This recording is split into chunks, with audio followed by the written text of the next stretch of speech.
बच्चों, आज हम सीखेंगे महाभारत के अंदर पाठ नंबर 15, जिसे शीर्षक दिया गया है चौसर का खेल व द्रौपदी की व्यथा। चौसर का चित्र आपकी स्क्रीन पर है और यहाँ पर द्रौपदी की व्यथा यानी कि दुख। धृतराष्ट्र की बात मानकर विदुर पांडवों के पास आए। उनको देखकर महाराज युधिष्ठिर उठे और उनका यथोचित यानी कि सुयोग्य स्वागत सत्कार किया। विदुर आसन पर बैठते हुए शांति से बोले, हस्तिनापुर में खेल के लिए एक सभा मंडप बनाया गया है जो तुम्हारे मंडप के समान ही सुंदर है। राजा धृतराष्ट्र की ओर से उसे देखने चलने के लिए मैं तुम लोगों को न्योता यानी कि आमंत्रण देने आया हूँ। राजा धृतराष्ट्र की इच्छा है कि तुम सब भाइयों सहित वहां आओ, वह मंडप को देखो और दो हाथ चौसर के भी खेल जाओ। इस प्रकार विदुर युधिष्ठिर को आमंत्रण देते हैं धृतराष्ट्र के कहने पर। युधिष्ठिर ने कहा, चाचा जी, चौसर का खेल अच्छा नहीं है, उससे आपस में झगड़े पैदा होते हैं। समझदार लोग उसे पसंद नहीं करते हैं, लेकिन इस मामले में हम तो आप ही के आदेश अनुसार चलने वाले हैं।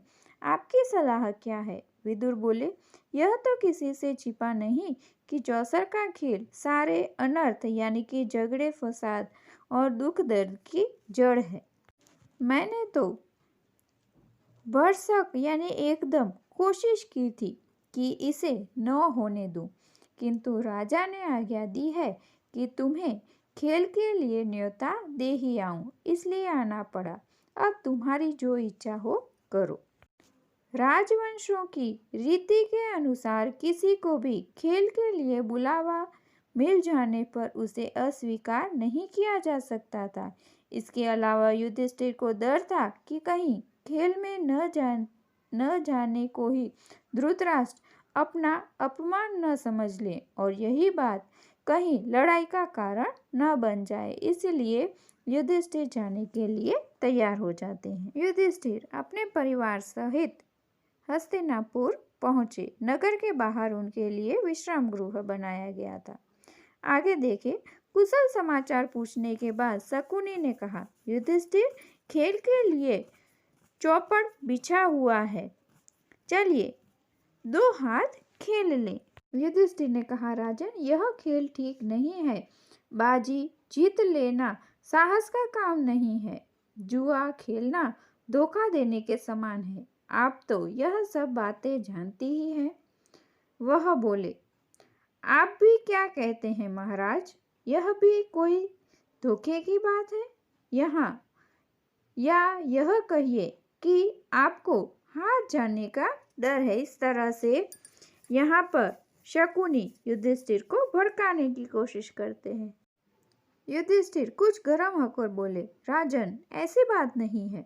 अगर मुझे खेलने को कहा गया तो मैं ना नहीं करूँगा। आप कहते हैं तो मैं तैयार हूँ।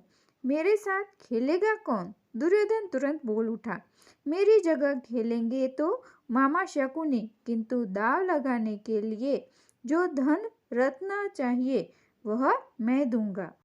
युधिष्ठिर बोले, मेरी राय यह है कि किसी एक की जगह दूसरे को नहीं खेलना चाहिए। यह खेल के साधारण नियमों के विरुद्ध है। पहले तो युधिष्ठिर इस बात से इनकार करते हैं कि दुर्योधन की जगह मामा शकुनी खेल रहे हैं। अच्छा, तो अब दूसरा बहाना मिल गया, शकुनी हंसते हुए कहते हैं। इस तरह से युधिष्ठिर को कैसे भी करके जुआ खेलने के लिए तैयार करने की योजना बना रहे हैं और इस योजना के तहत युधिष्ठिर को उकसाया जाता है, उसे गर्म किया जाता है। युधिष्ठिर ने कहा, ठीक है, कोई बात नहीं, मैं खेलूंगा। और खेल शुरू हुआ। सारा मंडप दर्शकों से खचाखच भरा हुआ था। द्रोण, भीष्म, कृप यानी कृपाचार्य, विदुर, धृतराष्ट्र जैसे वयोवृद्ध भी उपस्थित थे। वे उसे रोक नहीं सके। उनके चेहरे पर उदासी छाई हुई थी। अन्य कौरव राजकुमार बड़े चाव से खेल को देख रहे थे, यानी जितने भी वृद्ध हैं वो चौसर नहीं देखना चाहते थे या फिर ये खेल न हो ऐसा चाहते थे, लेकिन बलपूर्वक उन्हें वहाँ पर जबरदस्ती बिठा दिया गया हो ऐसा लग रहा है। पहले रत्नों की बाजी लगी, फिर सोने चांदी के खजाने की, उसके बाद रथों और घोड़ों की। तीनों दाव युधिष्ठिर हार गए। शकुनी का पासा मानो उनके इशारे पर चल रहा था। जैसे शकुनी बोले उसी तरह जैसे पासे के नंबर पड़ रहे हों ऐसा लग रहा था। खेल में युधिष्ठिर बारी बारी से अपनी गायें, भेड़ बकरियां, दास दासी, रथ, घोड़े, सेना, देश देश की प्रजा सब खो बैठे।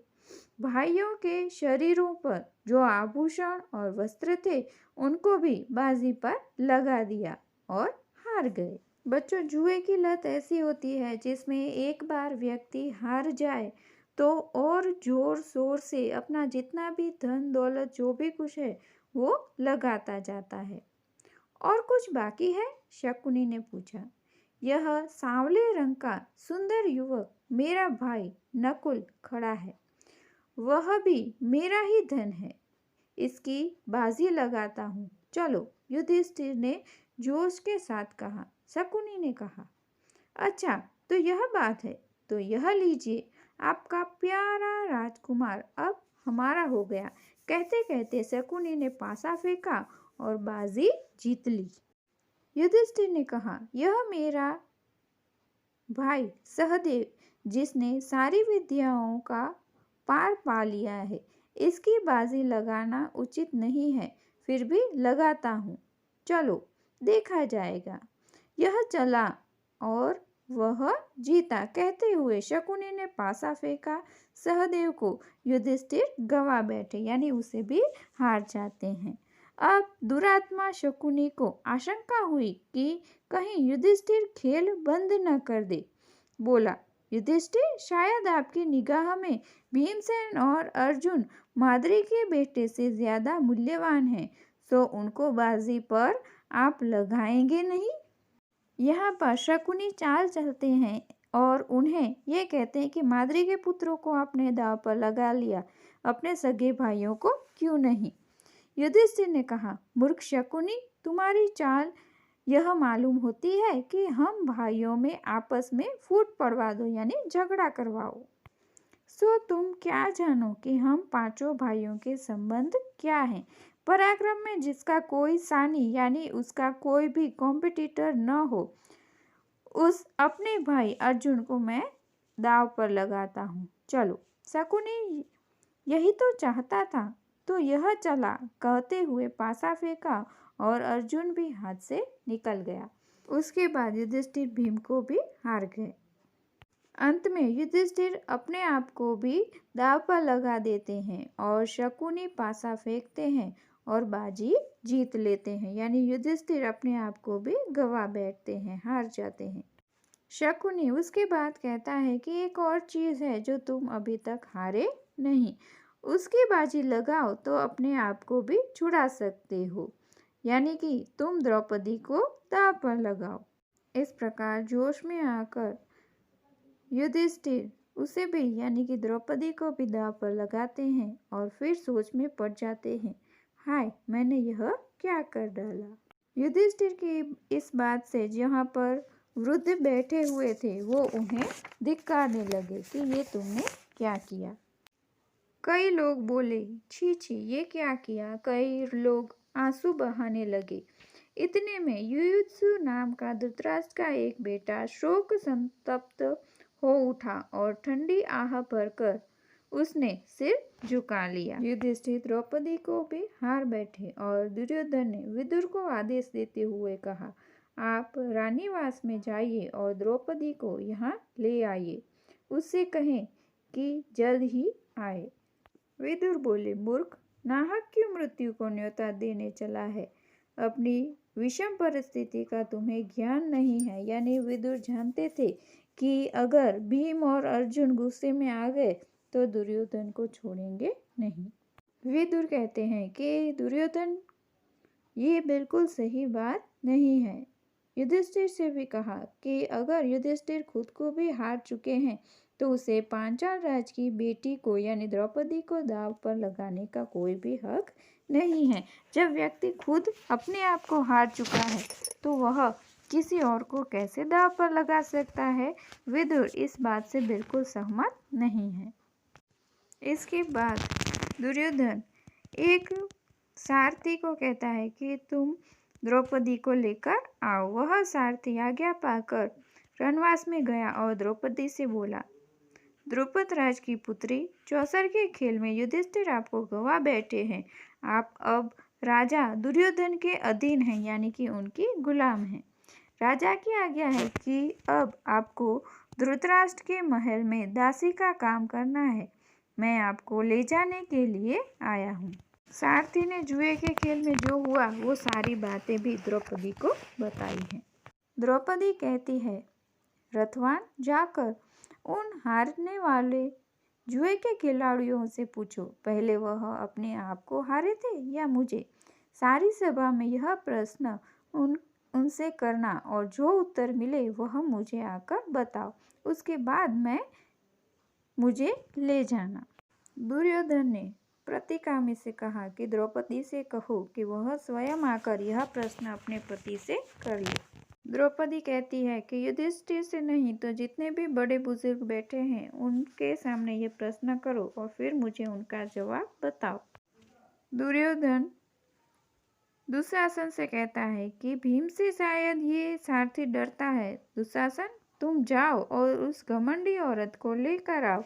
इस तरह दुशासन को यही चाहिए था और वह गया और द्रौपदी के गूंथे हुए बाल खोल डाले, बिखेर डाले, गहने तोड़फोड़ दिए और उसके बाल पकड़कर बलपूर्वक घसीटता हुआ सभा की ओर ले जाने लगा।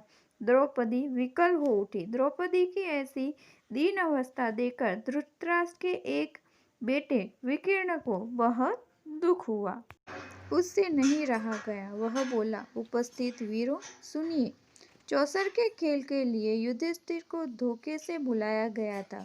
वह धोखा खाकर फंस गया है और अपनी पत्नी तक को वो हार गया है। युधिष्ठिर अपने आप को हार कर फिर द्रौपदी को जुए में लगाते हैं।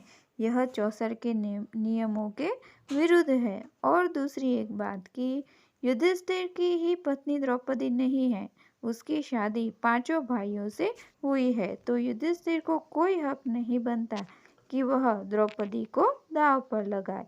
यह सारी घटना नियमों के विरुद्ध है। इतने में कर्ण उठता है और विकर्ण को छोटा बच्चा मानकर उसे धमकाकर बैठा देता है। दुशासन द्रौपदी के पास गया और उसके वस्त्र पकड़कर खींचने लगा। इतने में ज्यों-ज्यों दुशासन वस्त्र खींचता गया वैसे वैसे उसके जो वस्त्र हैं वह वापस उसके शरीर पर आते गए और इस प्रकार दुशासन की भुजाएं हैं वह थक जाती हैं। भीमसेन यह सारी घटना देखकर क्रोधित होकर खड़ा हो गया और उसने प्रतिज्ञा ली, उपस्थित सज्जनों, मैं शपथ खाकर कहता हूँ कि जब तक भरत वंश पर बट्टा लगाने वाले इस दुरात्मा दुशासन की छाती चीर न लूँगा, तब तक इस संसार को छोड़कर नहीं जाऊँगा। भीम की यह प्रतिज्ञा सुनकर सभी डर जाते हैं कि भीम ने जो प्रतिज्ञा ली है वो ज़रूर पूरी करेगा और दुशासन को मारकर ही रहेगा। इस प्रतिज्ञा को सुनकर धृतराष्ट्र डर गए और प्रेम से द्रौपदी को अपने पास बुलाया और शांत किया। युधिष्ठिर की तरफ मुड़कर धृतराष्ट्र बोले, युधिष्ठिर, तुम तो अजात शत्रु हो, उदार हृदय के भी हो। दुर्योधन की इस कुचाल को क्षमा करो, यानी उसने जो खराब षड्यंत्र रचा है उसे क्षमा कर दो। तुम यहाँ पर जो कुछ हार चुके हो उसे वापस ले जाओ और फिर से इंद्रप्रस्थ जाकर सुखपूर्वक रहो। की इन बातों को सुनकर पांडवों के दिल शांत हो गए। यथोचित अभिवादन की उपरांत द्रौपदी और कुंती सहित सब पांडव इंद्रप्रस्थ के लिए विदा हो गए। पांडवों के विदा हो जाने के बाद कौरवों में बड़ी हलचल मच गई। पांडवों के इस प्रकार अपने पंजे से साफ निकल जाने के कारण कौरव दुखी थे।